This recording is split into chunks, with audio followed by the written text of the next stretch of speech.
I, William Gore, do solemnly swear do solemnly swear Bill Gore took office in early 2011 after serving as interim sheriff for 18 months.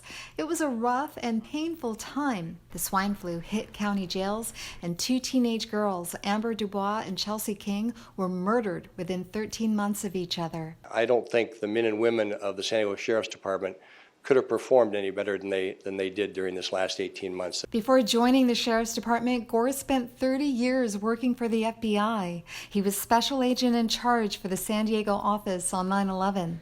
Some say that job taught him the importance of collaboration. So we're all working together and not in silos. He had a great impact on that, and he did that very, very well. He had the respect of every police chief, and certainly the respect of the DA's office. San Diego County District Attorney Summer Steffen lauds Gore for co-creating the San Diego Human Trafficking Task Force and forming special units for sex crimes and cold cases. She says she and Gore were instrumental in pushing for special mental health crisis stabilization units.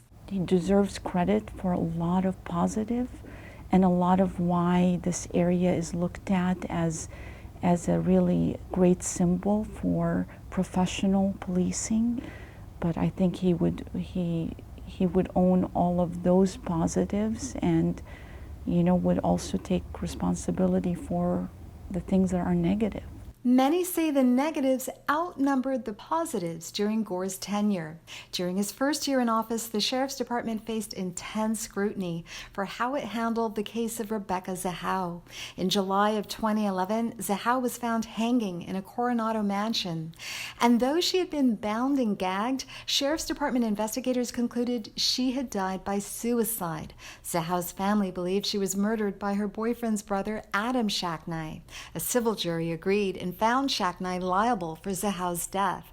In the years that followed, Gore continued to face accusations that he had rushed to judgment. He would not be interviewed for this story, but in 2018, he told a reporter that the suicide ruling followed a careful investigation. We looked at this to start off with as a possible murder case. We didn't start off saying, well, this is suicide, and then gather information and facts to prove that it was a suicide. In 2017, Gore faced the public's ire for the conduct of his deputies. More than a dozen local women accused Deputy Richard Fisher of sexual assault and misconduct. He just scared me so bad that I just keep my doors locked all the time now. I would never let an officer in my house again. Many of the women blamed Gore for not firing Fisher quickly enough. Gore disagreed. In my mind, it was more important to do it right instead of doing it fast. Later that year, Gore again came under fire for failing to discipline Deputy Christopher Villanueva, who shot and killed Jonathan Coronel while trying to serve a search warrant. It was Villanueva's second fatal shooting in 10 months. These gentlemen were unarmed. They may have been gang affiliated, but that was splashed all over the news to defame and re-traumatize the family and criminalize the individual. Yusuf Miller is with the Racial Justice Coalition. He described Gore as a skilled politician. I think his PR is excellent.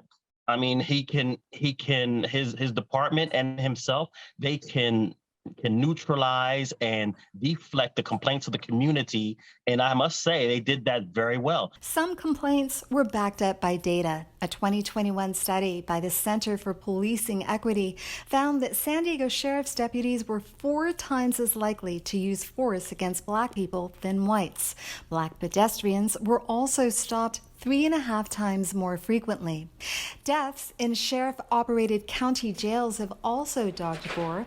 A 2019 investigation by the San Diego Union-Tribune showed the department had the highest death rate of California's largest counties.